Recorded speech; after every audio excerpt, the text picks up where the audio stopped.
Welcome back, everyone. This is Dave from the Korman Productions Deep Dive TV podcast. My co-host Stacie here to talk about Revival, Season 1, Episode 6, titled Bloodlines. The episode's description reads as follows.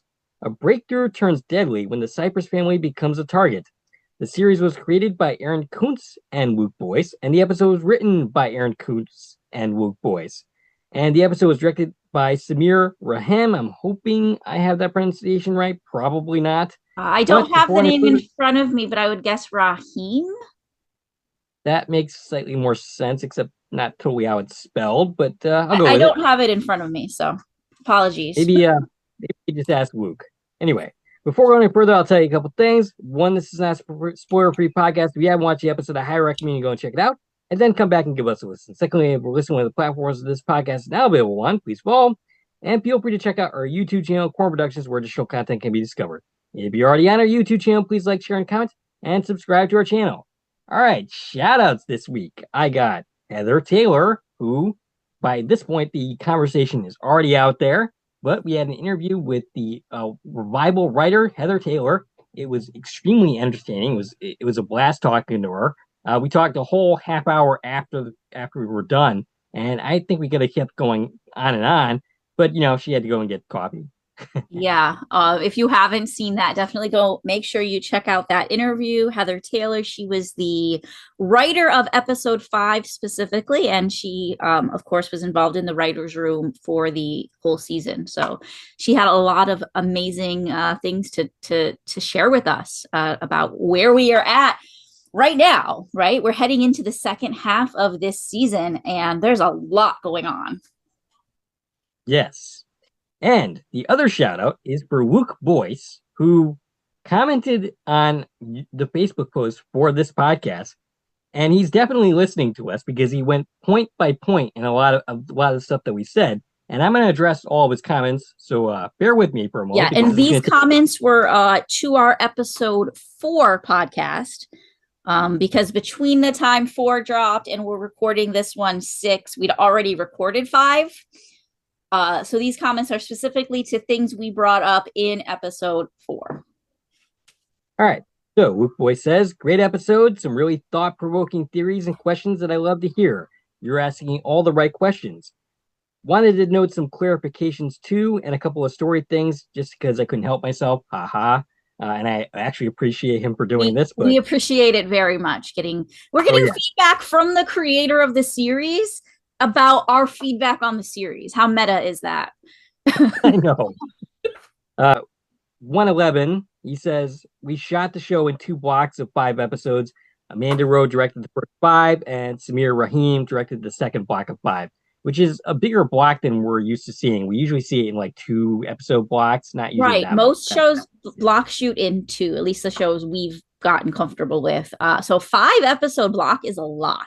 That means the whole first 5 episodes were shot. Those scenes were shot interchangeably. They didn't shoot 1 episode at a time. They shot all 5 of those. And then the back half of the season, the second 5 episodes were all shot in 1 block, which is like, that had to be chaos.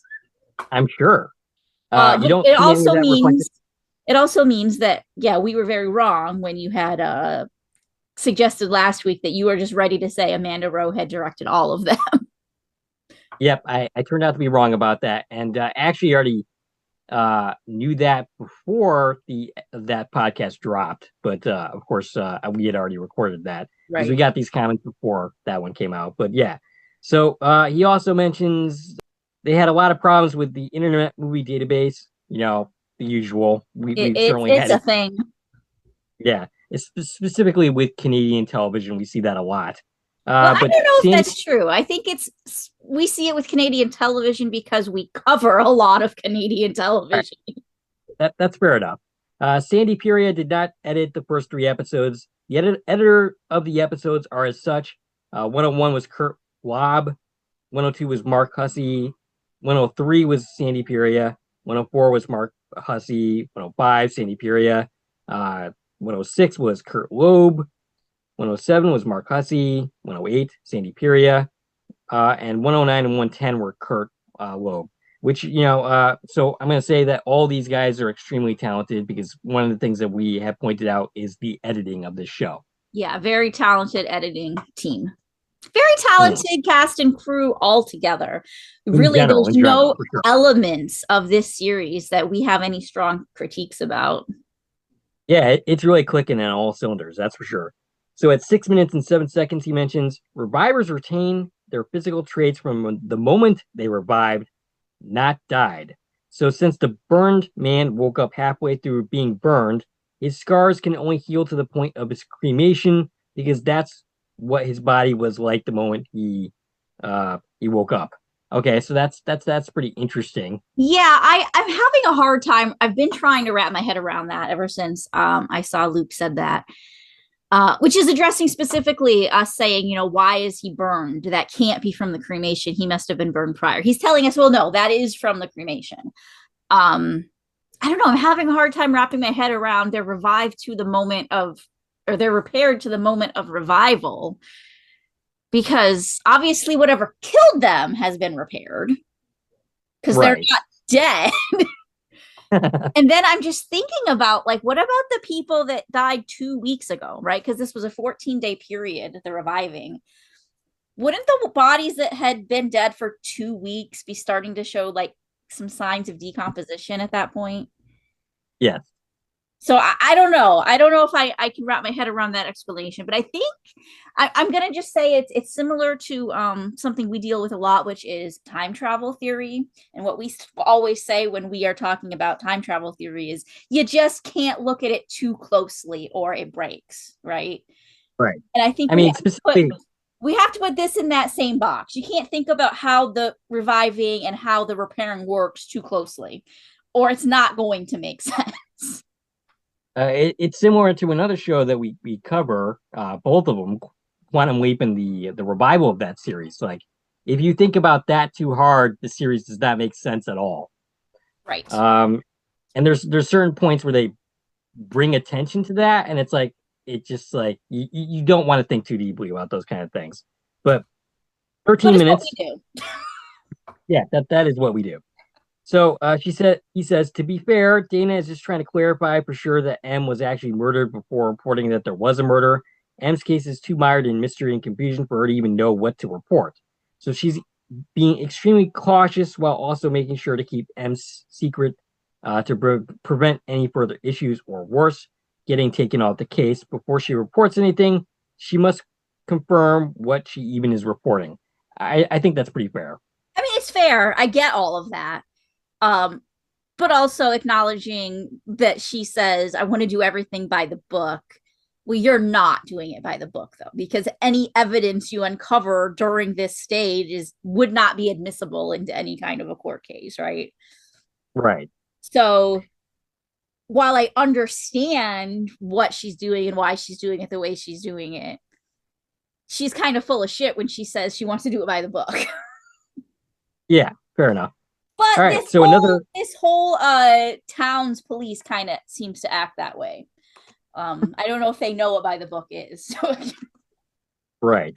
Another Internet Movie Database discrepancy. Brent's last name on Internet Movie Database was mischaracterized, but was fixed as he is an established character from the comics. His last name is Gunderson. Okay, so that kind of finally resolves that issue that we were having.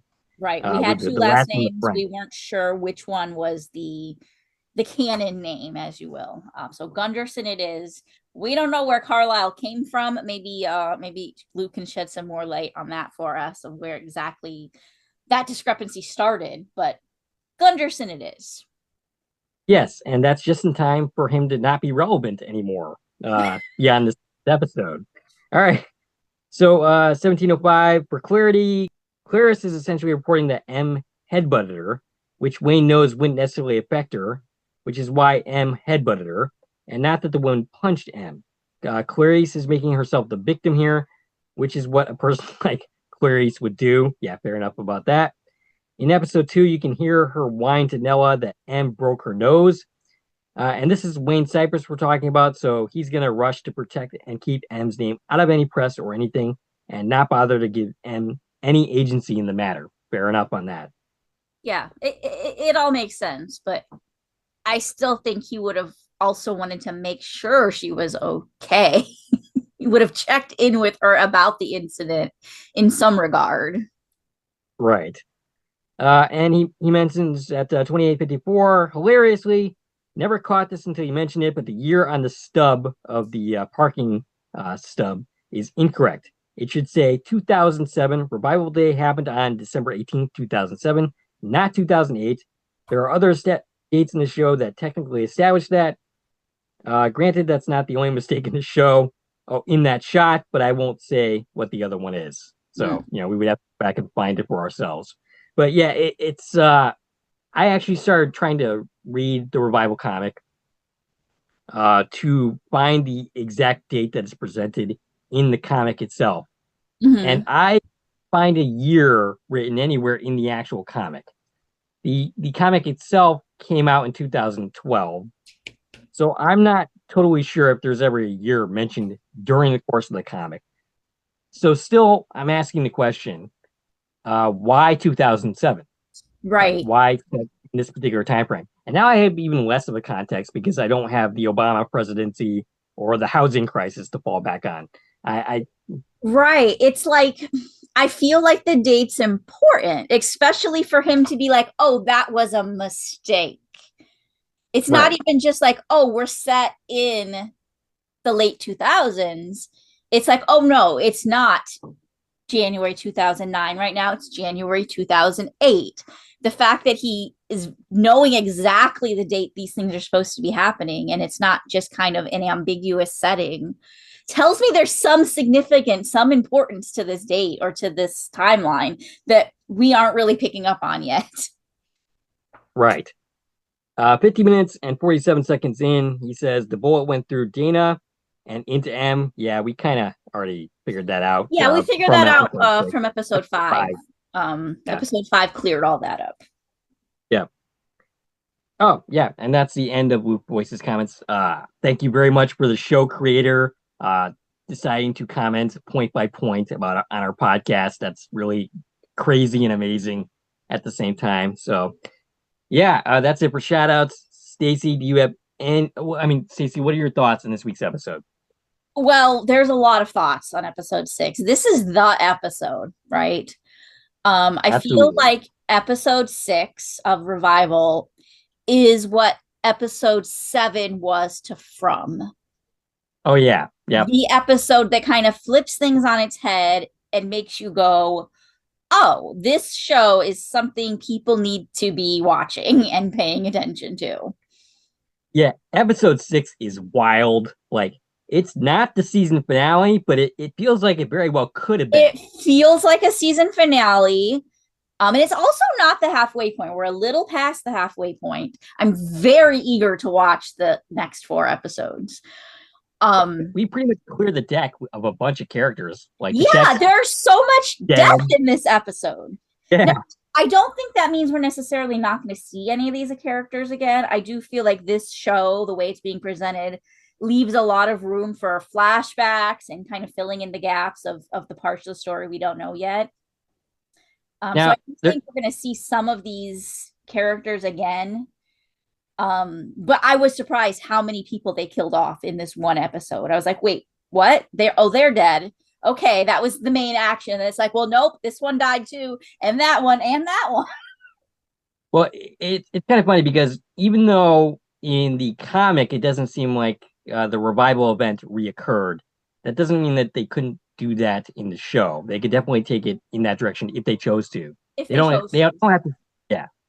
They don't have to stick, since they, are aiming to. This isn't a limited series, right? They're hopeful for a season 2 pick up and to continue this story. So anytime you're going from any source material, really, they're not necessarily following it beat for beat. They might be following certain characters and certain plot points and certain overall arcs, but at some point they're also going to make it their own thing, right? They have to. I mean, even let's say The Walking Dead, there was 100 issues of the comic book. They still had to deviate from that at some point and really have their own things going on. Not only because no matter how much source material there is, it is finite, but also because you don't want it to be so predictable that everybody watching it already knows everyone who has read the source material already knows everything that's going to happen. You want there to be some surprises, even to the most seasoned, person that's familiar with the story. All right. So do we have anything else to say before diving in? Oh, there's a lot to talk about. So we should just get to the scene by scene. But yeah, this episode blew my mind. Here's one thing I'll say off the top is I hope this episode brings more people to the series. Like the Absolutely. word of mouth that, wow, this episode was so great, gets people to go back and start that haven't started it yet. I'm a little concerned though that this episode has a lot of horror elements, which I love. And I think that's going to make people who like horror, if they hear that, maybe it's going to make them come to the series. I'm a little scared we lose some people who might be a little more squeamish. Because there's definitely a few shots in this episode, few different shots that I can see people going, I was not prepared for that. That's not what I thought I was watching, and turning it off. Well, I hope that's not the case. I hope that's not the case, but I can definitely see there being instances of that possibly happening because we really took a turn into horror in this episode. As far as like the actual, like what our visuals are, what we're seeing, like things got graphic in this episode. All right. So the episode begins 20 years in the past when M is born. Wayne's wife is apparently very spiritual, and she's having one of those water births where you basically had the baby directly into some kind of bath. But then they notice that M is not crying. They have a tough night. Delish, long before he was mayor, looks like he's a cop at this point. He's a cop. I'm thinking he was the sheriff. Yeah, so he's coming to show his support. Dana watches this conversation as Wayne grouses about the mystical crap from his wife. He's not into it, apparently. A doctor returns saying that she's showing signs of OI, that she's very fragile. Young Dana holds her sister as the doctor says she's going to have to take good care of her. I kind of think that the point of this opening scene is to demonstrate why Dana is so protective of M. And maybe even to the point where she seems to prioritize her sister going to, save her over her own son later in the episode. Sure. Okay, so lots to talk about already in this opening scene. First of all, I want to hit the actors that we meet. Playing Patty Cypress, the mom, is Laura Jean Chorostecki. She was in 14 episodes of Chucky, an episode of The Good Doctor, and 3 episodes of The Expanse. And then we have teen Dana, played by Reese Finley. I couldn't match her up on IMDb. It brings me the question, though, how much older is Dana than M? Well, okay, so this is 20 years in the past. Dana could be about 14 here. Yeah, she's credited as teen Dana. I had guessed they were like 8 or 10 years apart. That was my initial guess, but I feel like it's more than that now. Yeah, if she's in her early teens here, it's at least 13 to... I'm going to guess she's like 13, 14 years old. So she's 13 to 14 years older than M is. Yeah, which is a significant age gap. It is very reminiscent to my age gap with my siblings. And, just thinking of that perspective of like, yeah, she would have been a caregiver to this baby. She's not necessarily the same position as like typical sibling relationships where they're like 3 or 4 years apart, being this big of an age difference. You were there helping raise this baby and changing the diapers, especially with M having this disability, and just like you said, thinking about how that affects Dana's relationship with her and her priorities in life, because she has been a third parent, and even after, especially after their mom died, she's kind of like the only mother figure, to M. Yeah. Also right. in this episode or in this opening, we had Dr. Carter. This is the doctor that comes in and tells them about her diagnosis. He is played by Wally McKinnon. He was in The Phantoms and Dog Pound. And then we cut to present day. And I think it's later in the episode because she's in the facility that we see at the end of the episode. And Yeah, M that's seems like to have, a flash forward to like I think the right, later ending scenes. having She's some in kind of this. headache. It's a very dimly lit hallway. It's weird lighting, and her face is covered in blood, and she looks absolutely savage in this moment. And then we have our credits. When we come back from the credits, the Czech brothers, led by Anthony, are dealing with the aftermath of the McCrae being arrested thing. Yeah, They but want to move. apparently he was successfully smuggled back into the quarantine zone before McCrae was arrested. They want to move the supply, i.e., the reviver that they have that's providing them with the body parts. Likely, no. I mean, it actually is against his will. I wasn't totally clear on that We point. don't know that yet. At this point, Yeah, we don't yeah. know. They're just talking about moving their supply, and Tony says they got to flush their stash. And it's funny. I don't know which of the brothers said it, but one of them was like, "You mean we're going to throw Tommy in the river?" Right. And he's like, "No, I don't And mean it literally." they make an early reference about going after M here as well. Yeah, they say they're going to bring in a female reviver to speed up their plans. The brothers aren't sure how they are getting over the border, but Anthony has ideas. The reporter, May, visits Dana with the help of Brent. Dana isn't very happy with this. Dana has, May has files on the Black Deer case and wants to talk to Dana about them. She thinks the reason that she was shot was because she was getting too close to the truth.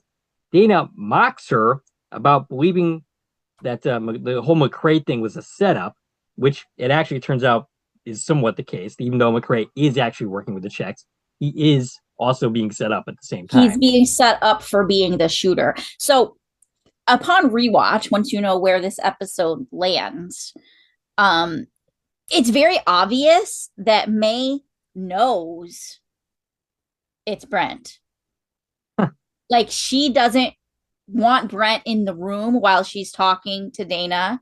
When she's leaving, Brent touches her shoulder and she pulls away from him and says, "Don't touch me." She knows Brent is guilty of something.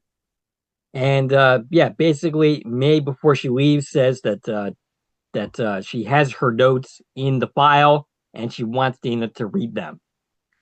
And it looks like Dana might, and then she just slams the drawer. She doesn't give May the time of day. That rhymed.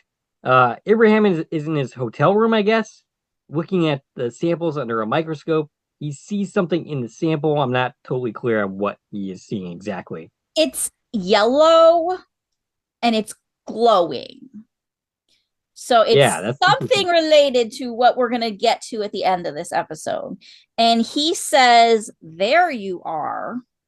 So he's close to figuring something out with whatever he's looking at. Here's my question. Did he smuggle this stuff out of the CDC lab to continue his research against like whatever Carla and the governor are doing? Or was he already like working at home? It kind of seems like he smuggled this stuff out. I think he's doing this stuff under the radar, or at least attempting to. Yeah. So Lester brings Dana some flowers. Wayne comes in with chocolates, and the nurse decides to flip out and says she's retiring soon. She's like, no more chocolates. She's not supposed to be eating this stuff. She's a very pleasant person. Well, Wayne comes. It's true. Dana has a hole in her stomach. Right. Yeah. So she should probably not be eating chocolates. The nurse is she's Nurse Darlene Schultz, and she's played by Nikki Payne. Nikki was in 3 episodes of Satisfaction and 5 episodes of Comedy Inc.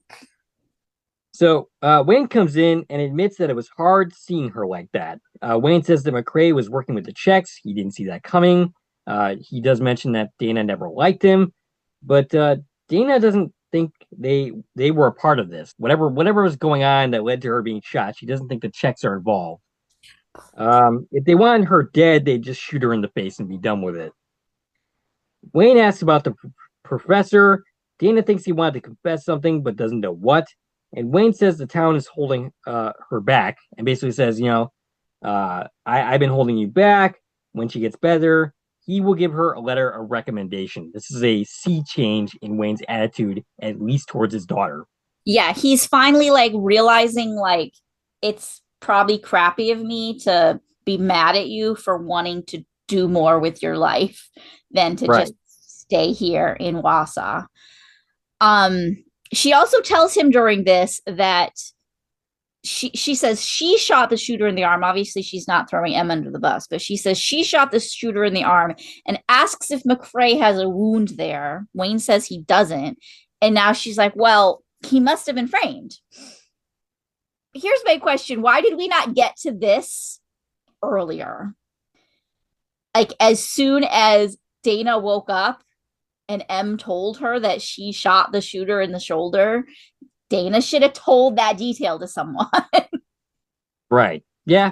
We should have been on top of that long before this moment where McCrae's already arrested and she's just like, oh, well, no, it can't be him.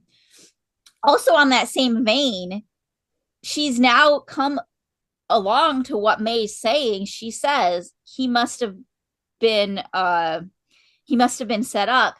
Maybe this would be a good time to read May's notes. Perhaps. Now that you think she's right, maybe you should read what she was trying to tell you. And also to that, why didn't the person actually responsible take those files away knowing that his name might be in them? Yeah, I was actually kind of curious. I figured we would see Brent try to read those files, or but we just never make them disappear. yeah. But maybe Never maybe he did and we just don't get to see that. Like, we don't know that they're still in the drawer. Or maybe he's just really bad at what he's doing, you know? So we see Brent having an argument with someone over the phone that we don't hear the other side of. The way it plays, it's kind of like he's yelling at his lover or something like that. We know that's not the case, but Well, here's another instance of he's working with someone, but we don't know right. who, we don't know to what end. Like, we have no idea what the sides are to all of this and who's on which side. Right. But he's working with someone. He tells whoever's on the phone, he'll figure it out. He's not going to figure it out, by the way. No, no. M is with Cooper and Jordan playing some type of game. She texts Rhodey that she's sorry and misses him. Jordan goes to the window and then notices one of the Czech brothers outside their house. Uh-oh. Yeah, big uh-oh on that one. A detective interviews McCrae, and this is a detective we met before. What's his name again? This is JP Brissett. He actually seems like the most competent person out of this police department. Maybe he should have been running this investigation from the beginning. So far, he definitely seems to be the one most able to handle things, as well as Rogers. We haven't seen a whole lot from her, but she hasn't shown any incompetence yet either. McCrae says he didn't shoot anyone and is just a middleman for the body parts. Basically, he talks about some kind of rich man who wants reviver parts. I mean, like, how many feet does a rich man need? So here's the thing. He says, if an undead freak wants to sell his body parts to some rich freak, that's his business. He says he's just the middleman. So I honestly think at this point, McCrae does not know the source of the body parts. I'm sure he doesn't. I think he honestly believes that that there is a reviver giving up their body parts on purpose. And all he's doing is transport. I don't think he thinks he's doing anything wrong. Yeah, I mean, if it were just a reviver who decided to lop off his own body parts to use as donations to somebody, even in the black market, like, would that really be a crime? That I was trying to think about that, and I don't know enough to know where to land on it. It's one of those gray areas, I think, because think about it, like you can donate organs. Let's talk about, organs, living organ donors, right? Like you can donate Yeah. a kidney or a piece of your liver, and that's pretty routine. But is it legal to sell your kidney to somebody? I don't know enough about that, but Right. I mean, I feel you like there's can more sell, gray area there. right. You can sell your plasma and get Right. And money you for that. you can sell blood. Um, Right. I don't know, but I feel like there definitely are laws surrounding this. Like we're talking about things like organs. And this is Yeah. just kind of an extreme on that. But my real question is, what is the rich freak doing with a foot? Yeah. Theoretically, you only need 2 feet at a time. I, Like, you I don't need do to. not think this is about like with organ transplants. I mean, Right. I could totally see a business of using reviver body parts, taking lungs and hearts and livers and kidneys and selling them on the black market. That's not what they're doing, though. They're Right. selling feet and hands. Why are people paying for these? What are they doing? I'm kind of scared to ask. Are they eating them? Are they, I don't know, what are they doing with these body parts? Because it doesn't make sense in my head that this has anything to do with like giving them to people who like are missing limbs. I don't think that's I what's mean, happening. I guess we'll see, but I mean, it could be about that. Maybe there's just people that are missing limbs that are willing to pay a premium price for these reviver organs, or Yeah, but like I don't that's not something that even happens in real life. Like know. you You don't don't donate a get foot. foot, you don't get foot transplants. As far as I know, even if you die, you can't donate. You don't end up donating your foot.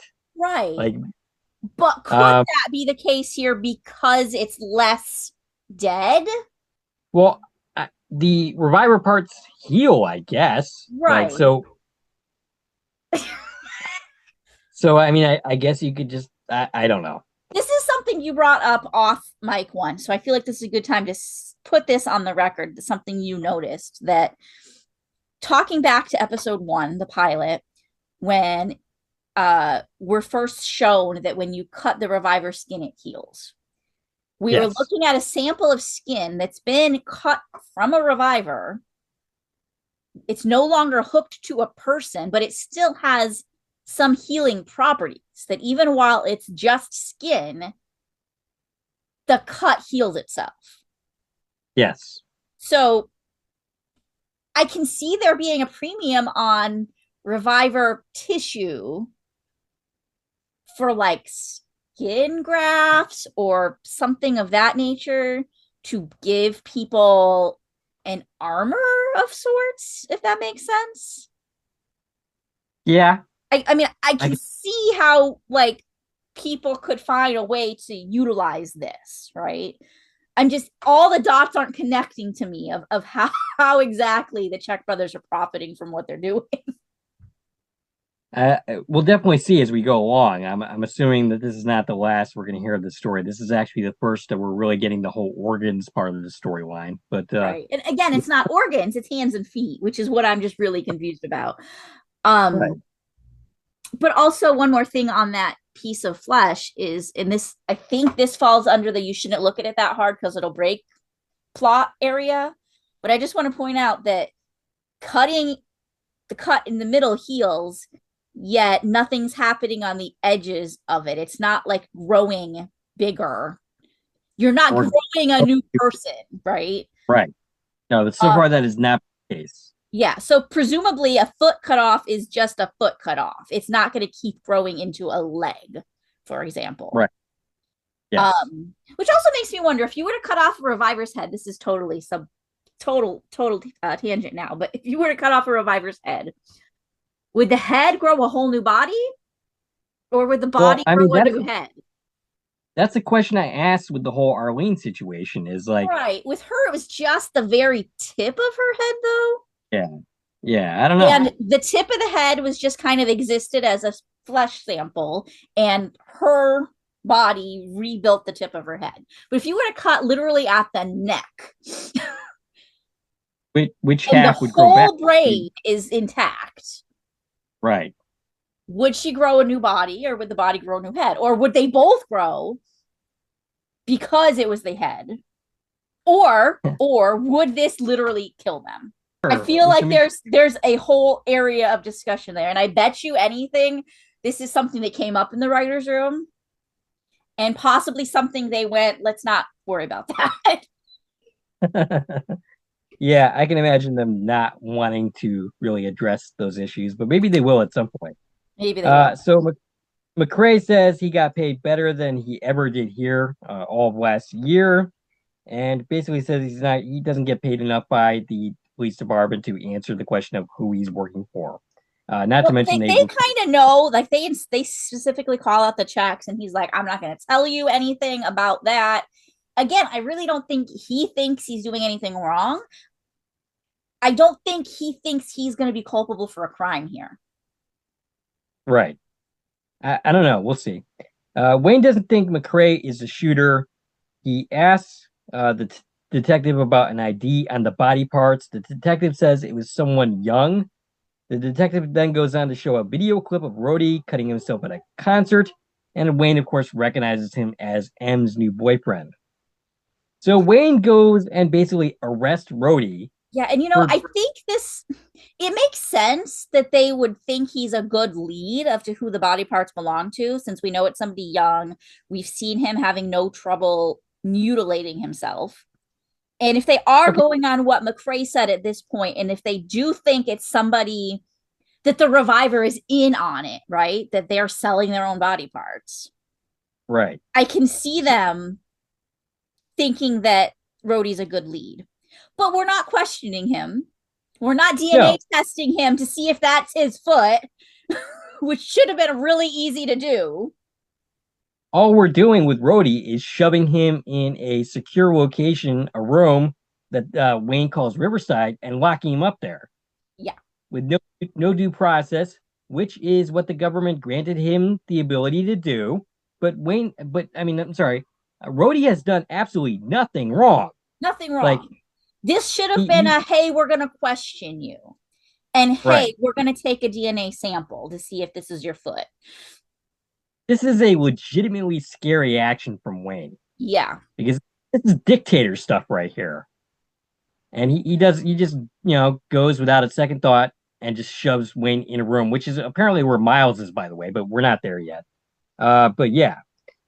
So Dana and Ibrahim, she's performing a scene from Harry and the Hendersons, dramatically suggesting that she does not want candy or donuts, and she basically ends up hurting herself, doing it for Ibrahim's amusement, who doesn't even get the reference. Did you ever see Harry and the Hendersons? I did, but I was very young. I don't know the details like that. Yeah, I also don't really remember any details, but I do remember having actually watched the movie at one point. Still, I was amused by the reference. So Dana wants Ibrahim to go check on the kids back at the house, and basically he's going to go and do that. Rhodey is now trapped in a mysterious room and is pissed. This is the secure location that Wayne has been authorized to stash revivers. Rhodey through the wall meets Miles, who says he had more rights as a criminal than he does as a reviver.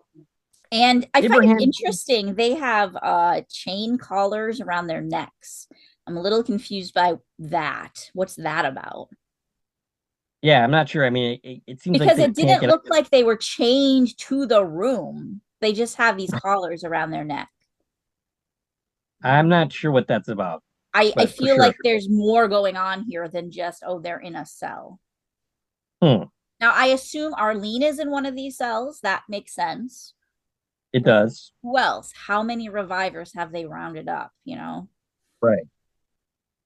Ibrahim goes to the house and no one is there, but there's a comic book with a knife through it. He tells Dana about this over the phone, And she starts freaking out because she knows where that comic came from. And then she tries to leave, but she can't. And Now, she's before she hangs up, she does say to him, the Czech brothers took them. So right. glad that got out. Somebody knows now what Yeah. she knows. Yeah, but she's trying to get out of here, but at this point she's not healthy. She's hurting and in a lot of pain. And she ends up getting restrained in the floor. I'm sure that hurt a lot too. Uh And and we the cut to nurse the sedates her, and she's not gonna be able to help anybody right now. two. We cut to the Czechs who are talking to the reviver who's being moved. They basically mock him, so no, he's not doing this out of his own free will. So this moment, I feel like this is really this moment when we see this person, this reviver, is where we really flip the script. Mhm. This is graphic horror. We see this character, and I'm going to tell you, he's credited as Tommy Torso, which I find hilarious. He's missing his arms and legs. Like he has stuff Yeah. because they've cut off his feet and his legs and his hands and his arms at different lengths, it looks like. And it's terrifying. Yes. He is a prisoner, and they are repeatedly, this didn't happen once or twice. We have a whole warehouse full of this guy's hands and feet. They are repeatedly, as soon as they're growing back, cutting them off again. Ouchie. Tommy Torso is played by Adrian Labresque. Unfortunately, I couldn't match him up on IMDb. All right, so they talk to M and threaten her, basically saying that they could harm Cooper, and they call Jordan collateral damage.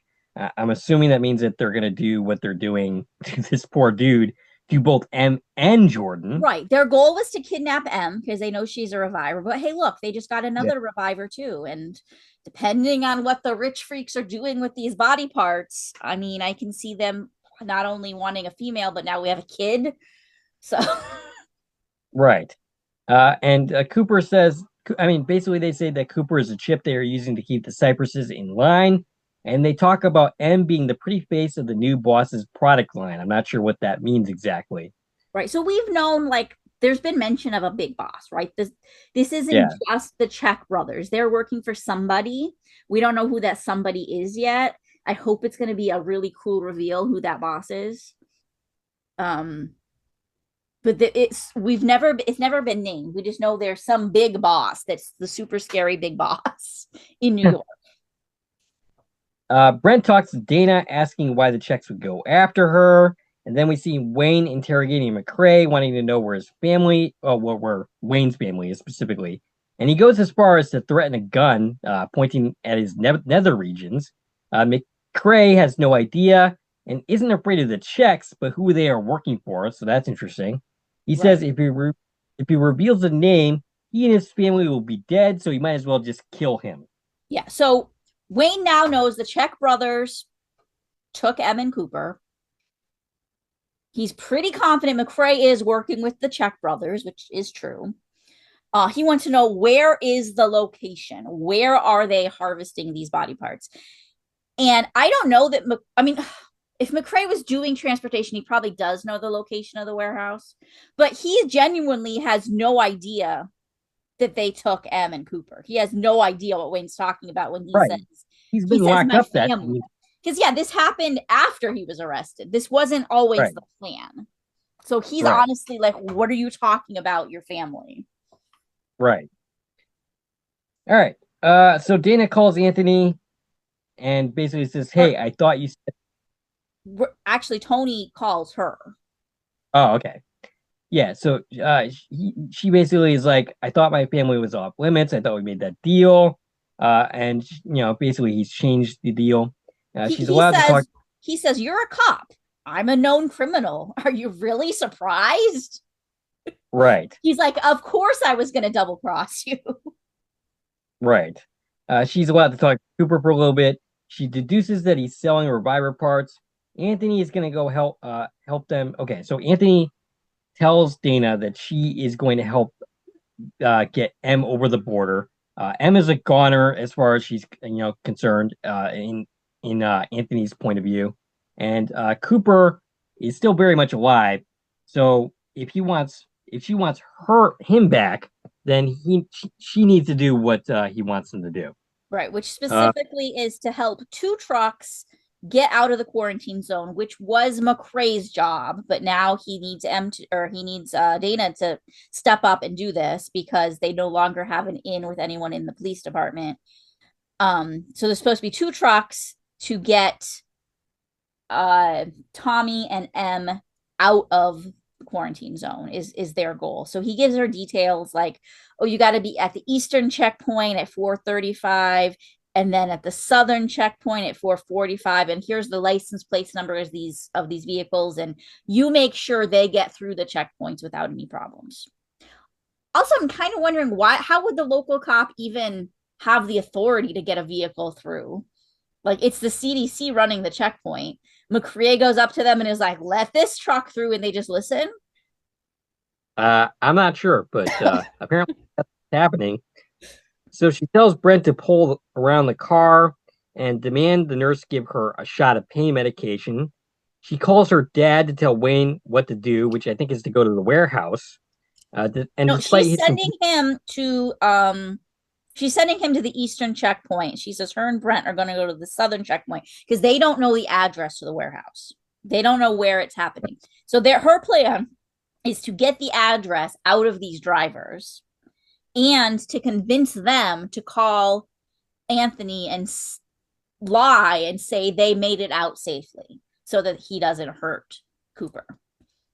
I mean, that's quite a risk. It's quite a risk. You're right. Yeah. She 100% is putting M over Cooper by not just going along with the plan. Also, though, yeah, I can see where she thinks this is her only chance to save both of them. But it is very risky. I mean, I would assume that the drivers have some kind of code word. Right. To say shit went down without her knowing that's what they're saying. I mean, that's assuming the Czech brothers are as smart as you think they are. And apparently they aren't. If they're running this whole thing, you'd think that they'd have contingencies of if she doesn't do what they told her to do. Right. Contingencies beyond, well, we're going to kill your kid. But I guess not. So the nurse ends up giving her a shot.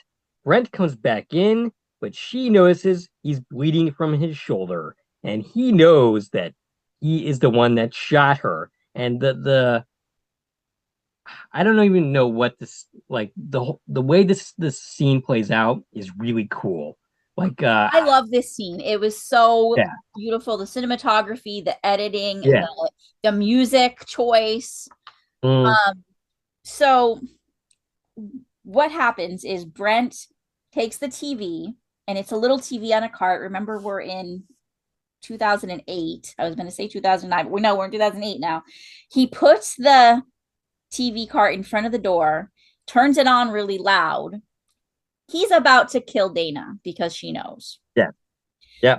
So the TV is playing the song Never Surrender by Stan Bush, and they just break out into this all-out fight. Now, I don't like action. I'm not a fan of action scenes, but this is done really beautiful. I don't think it was drawn out too long. We just get to see this epic physical struggle between Dana, who literally has a hole in her stomach, but she just got this shot, which earlier in the episode, she did tell her dad, like, hey, when she gets the shots, it's amazing. She doesn't feel anything. So she has this window where she's not feeling any pain because she just got that shot. And then we have him who has the wound on his shoulder, so she's taking advantage of that. She hits him in the shoulder with her bedpan. And then we still have room for jokes, like he's talking about her, right? Like, don't pee on me. And the part that I appreciated the most about this scene is we get to see a lot of it through a reflection on the TV screen. Yes. So we're looking at the song play out on the TV screen, and through the reflection, we see the action happening in the hospital room, and it's just like, wow, that was beautiful the way that they put all that together. It really was an amazing sequence. And then She gets the upper hand and then kills Brent with a TV. She takes the Uh, TV and smashes it into his. I was not expecting that. no, I was he's very expecting dead. her to, call back up, get him arrested. No, she kills him And, before basically, going to save her sister and her son. She makes sure yeah, this man is dead. yeah. By the end of this episode, we've cleared the deck of a lot of characters, a lot of the side characters that we've been following for five episodes now. And that's pretty brave of a television show to do. I'm blown away by this episode. It feels like definitely season finale territory, more than episode 6 of a 10 episode run. Right. And knowing that, I'm just like, what could they possibly do to top that in the finale? Yeah. So Dana ends up chasing down the truck, but it turns out not to have her sister in it. And then Abraham goes to the hospital. She's really confused by the scene that's there. Basically, there's blood everywhere, and she's told that Dana left, which is an understatement, by the way. Yeah, so Uh, it's Officer Rogers that's talking to him, and she's just like, you can't go mm, in there. We see Brent's body being wheeled out, and he's like, who did that? And she goes, Dana did. so I'm kind of curious because they don't know what's going on at this point. Is Dana in any kind of legal trouble here for the murder of Brent? We don't know like what she said on the way out of the hospital, how we got between the Right, moment she's leaving and like the cops know that she killed him. So I'm assuming, because we know the cops were like already guarding the room. I'm right. assuming she explained a little bit, like, hey, he's the one who shot me. He's dead. I'll fill you in later. I got to go save my son. Like there had to All have been right, some passage of information because they're not like on a manhunt for Dana because she killed a cop.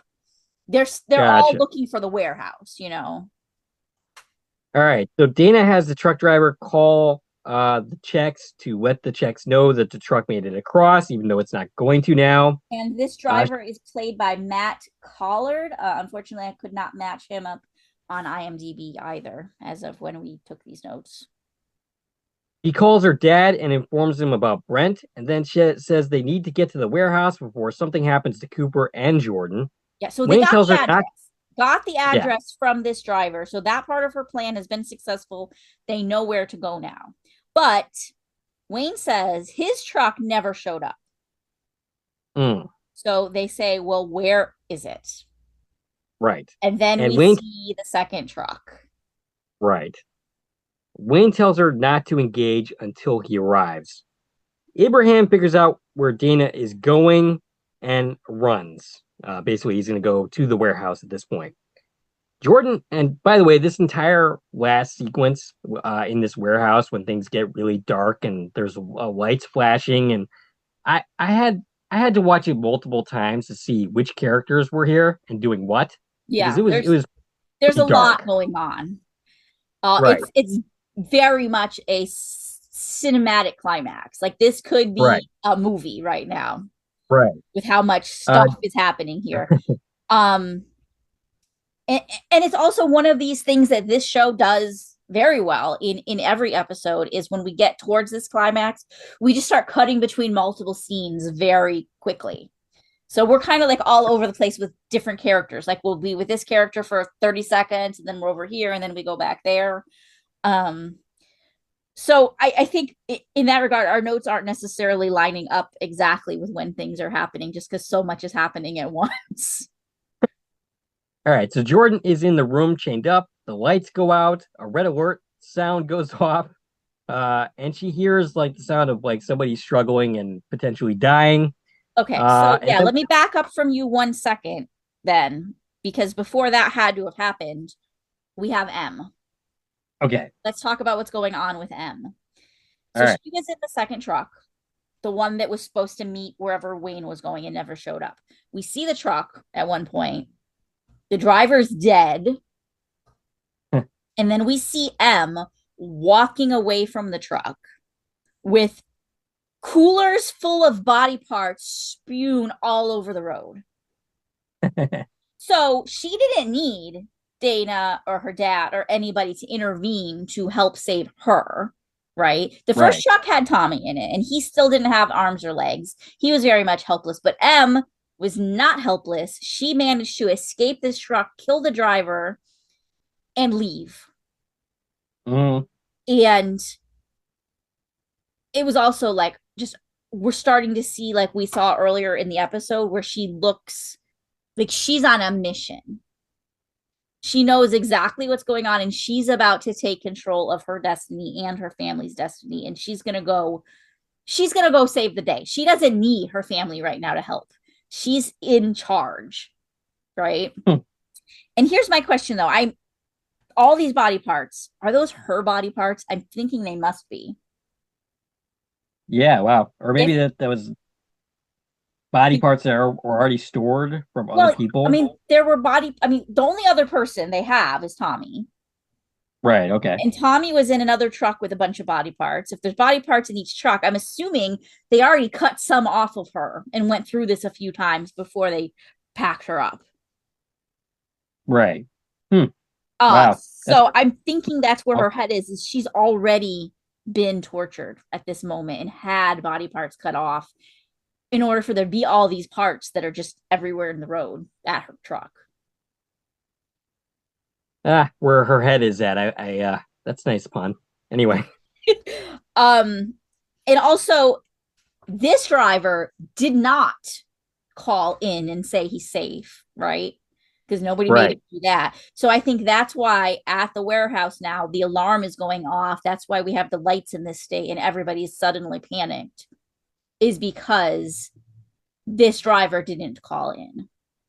So they know something's wrong, that the Czech brothers know. So M is now there.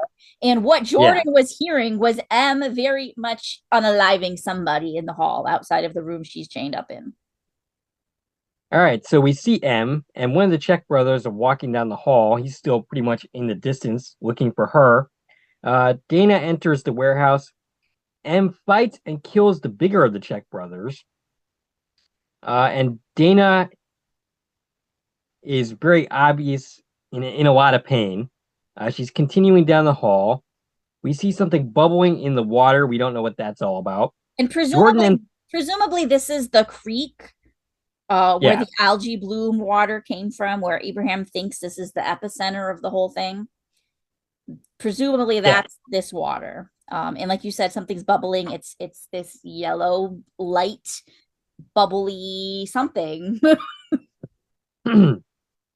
Jordan breaks her chains. He suddenly has the strength to do that. Right, because we know that when revivers are provoked, they do have superhuman strength. So she is now in a position where she's tapped into that strength. Abraham is now in the warehouse where he finds Jordan and gets her out of the warehouse. Dana finds Cooper, but is intercepted and stabbed by Anthony. And we see something glowing and groaning in the woods. And then Anthony seems prepared to finish the job of killing Dana. At this point, we know Andrew and Adam are both dead. We've seen their bodies. Mm-hmm. So the only Czech brother left is Anthony, Tony. And so it's come down to Tony and Dana. And she doesn't know at this point that Abraham's here and he took Jordan out, right? She doesn't know M's here. She doesn't know who's killing who. But she's in a room right now with Tony, and her son is in this room tied up. Yes.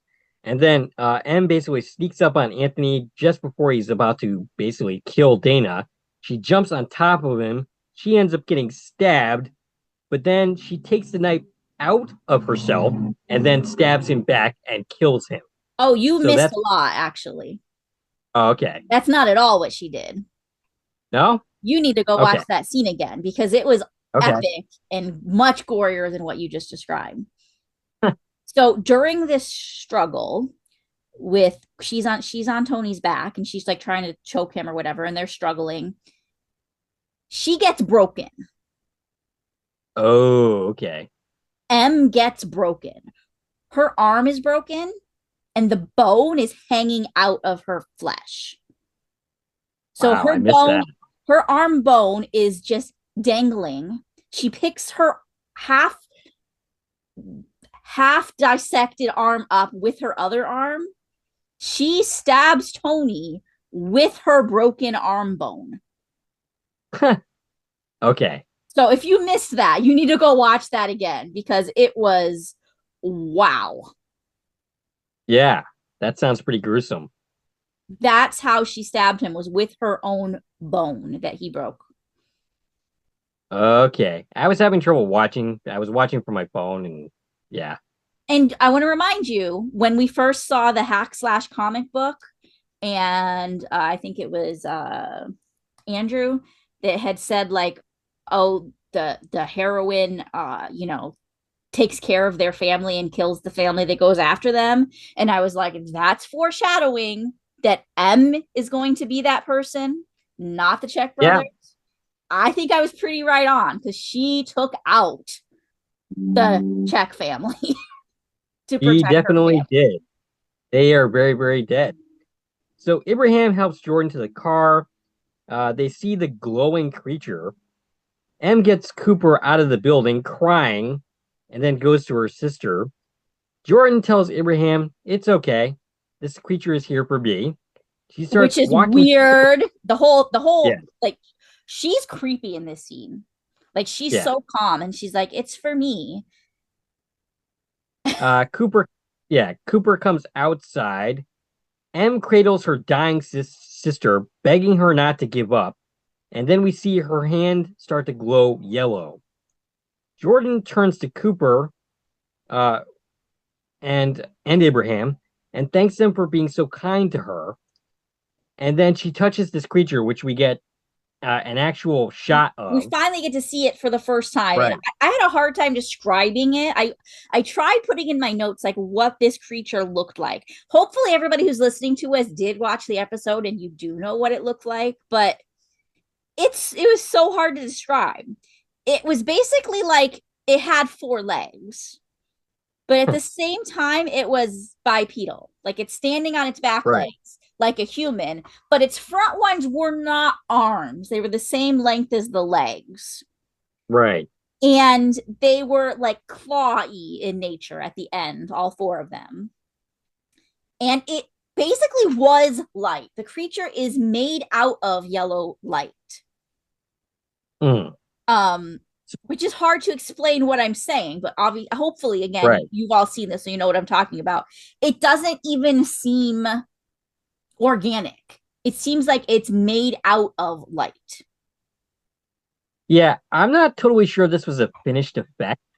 Oh, that's possible. I'm That's possible too. We were watching a screener, and that's always important to note is that sometimes the screeners aren't final copy. So it is totally possible right. that what you're actually seeing is different than what we've seen, and that's something for us to watch for once the episode actually airs, because we are recording this prior to the final version being released. And that's a good point. I hadn't even thought of that this maybe wasn't a final effect. But either way, like it's, I think, important to pay attention to what we're seeing. So definitely I want to make sure we go back and look at what it actually looks like on the screen and see if it is what we saw. So Jordan ends up touching the creature, and then they both end up disappearing. Cooper looks shocked. Literally, they like dissipate into light. Both the creature and Jordan disappear. Yes. Right. Yeah, Cooper looks shocked, and Abraham is in tears. What the heck just happened to Jordan, first of all? Like, did she die? Did she become energy? It was like absorbed somehow. Right. And what is this creature? Is this alien in nature? Like, is that where we're leaning? Well, in the comics, it's referred to as a creeper. I don't know what that actually is in the comic book, but that's what that is called in the comic book. As far as what this creature actually is, I have no idea. Is Jordan gone for good? Is she dead? Is she gonna come back somehow? And her whole, it's for me. Does that mean it's coming for all of them? All the Well, that's the other question. That's the other We question. know it's been tracking her for a while, specifically her. But why her and not the other revivers? Why is it specifically going after her? Right. Or was she just first? Maybe. Or does it have something to do with her not feeling quite herself and not quite whole? Maybe. Like, did she Yeah. not come back fully? Maybe. But maybe other people did come back fully. Do you know what I'm saying? Yeah. I have no idea what the heck happened there. I'm very. I mean, obviously we have ideas, but we don't know like what this was. Right. I'm very curious to see where they go with this for And sure. also, like, they're gonna have to explain that this girl is now missing. I don't think her parents are gonna care. The school They've might shown care. maybe. Like, she's I gone. mean, There's no yeah. trace of her. There is no body. It's not that she died. She doesn't exist anymore. I mean, unless she's gonna go somewhere else and then come back, like if that was just like some kind of transportation type deal. I suppose that's possible, but I don't feel like that. The way she was saying goodbye. You know, the Yes, way she absolutely. was like, That was thank definitely you good. for being so kind to me. She knew she Yeah. was leaving. Yes. Yeah. So we end the episode with M cradling her sister. She's telling her she's gonna be okay. As And her hand blood is pouring out of M's eyes, by the way. yeah. As she's Mhm. healing Dana, she's bleeding from the eyes, which is super creepy. Yes. And yeah, I mean, that's the end of the episode. Like, wow, what a wild episode. And I'm not sure what to make of the whole Jordan thing, but clearly M is demonstrated to have like special healing powers. Some kind of healing powers. Does that mean all of the revivers have that? Or is this like a 4400 situation where they all have different powers and hers is healing? Yeah. Right. And is it hurting her? Right. Like, what is it doing to her that she's passing this healing to her sister? I'm actually kind of curious if this is going to do some like permanent damage to M herself. And on that regard, is it going to give permanent healing powers to Dana? Right. Is Like, Dana going to become a reviver herself? Reviver powers now where she can heal? Right. Or is this just that I'm healing these wounds in this moment and it's taking something out of me? Right.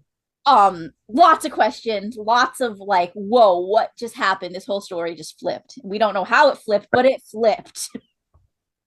Yeah, I mean, like all the some of the side characters are wiped off the board.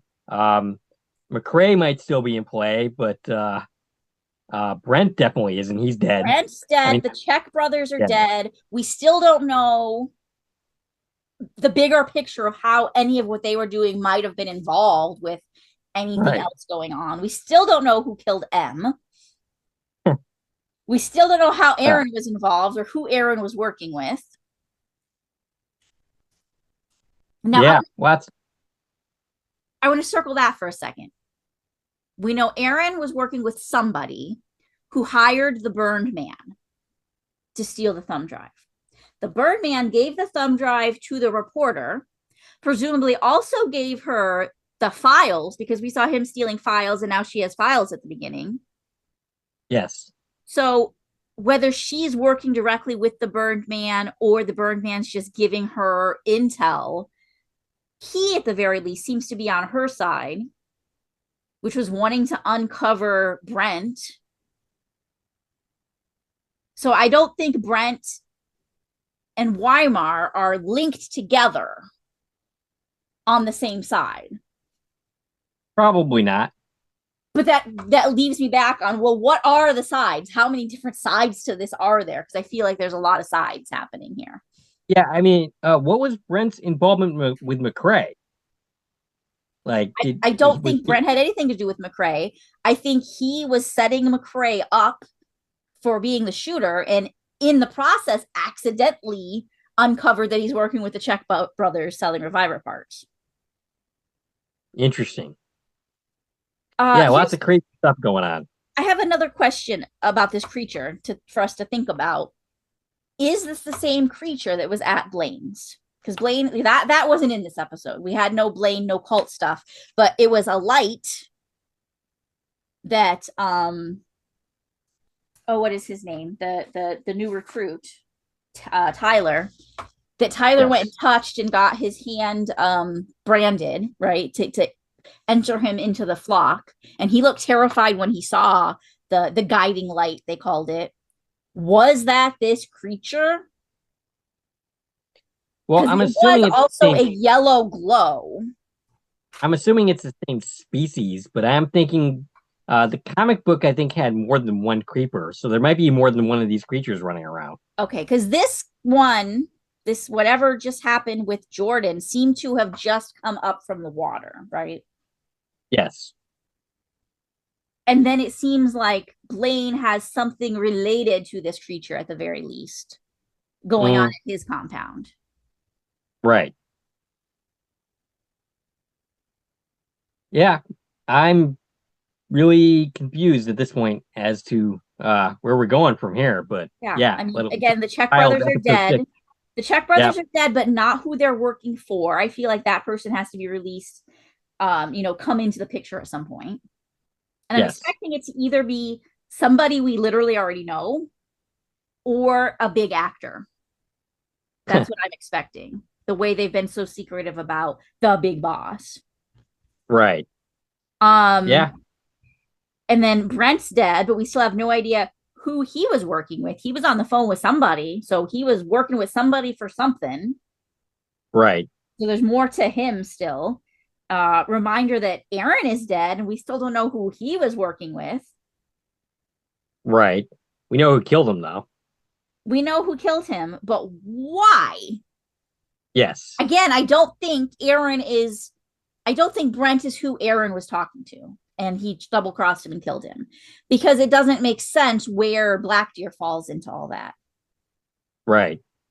Unless there's some serious double-crossing happening that I can't wrap my head around yet. But I don't feel like it was Aaron and Brent that were ever working together. I feel like they both have another party involved. Or maybe I'm just not understanding the connection yet. But there's just so many questions still, is what I'm saying. Yeah. And then there's May. Like, is she literally working with somebody, or is she just being handed this information and trying to interpret it? So I kind of feel like May is just handed the information and she wants to get the information out there. I think she's just basically a reporter. She's not necessarily actually working with anyone, but I guess we'll see on that. But does she know who's giving her this information, or she's just accepting it? I mean, she found the thumb drive in her car just sitting on her seat. Right. So it kind of gives the idea that she doesn't actually know who's giving her the information. And then, of course, does any of this have anything to do with how did M die? I kind of feel we'll find out. I kind of feel like at the end of it all, we're going to find out she just died in some freak accident and nobody killed her.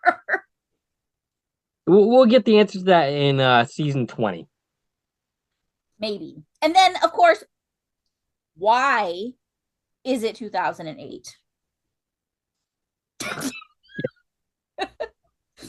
Right. I cannot wait to watch more. Normally, Absolutely. This is where as soon as we finish talking, we go and watch the next episode, but we don't have the next episode yet. So I hope we get it soon. I can't wait to keep going. I cannot wait to see where this series goes in the next 4 episodes. Yeah, I mean, if it's anything like episode 6, like, we're in for a wild ride for sure. All right. Do we have anything else to say before concluding? I think that's all I have, which is a lot. I think we covered a lot today. Yes, we did. All right. We'd like to hear from you. What'd you think of this episode? What'd you think of this podcast? Luke, if you have any comments, you can feel free to, give us another point-by-point breakdown that we'll definitely share in the next podcast. Stacie can be reached at. I can be reached on Twitter, X, Instagram, Threads, and Blue Sky at TVN Coupon Talk. If you like this video and want to support the channel, the number of ways to do so. You can follow me on Twitter at Core Productions. You can join the Korman Productions Facebook page. You can buy something from the Korman Productions store on Zazzle. You can buy me a copy. You can join the Korman Productions membership for 99 cents a month. And of course, you can like, share, and comment on this video as well as subscribe to the channel. This is Dave and Stacie from Korman Productions, signing off.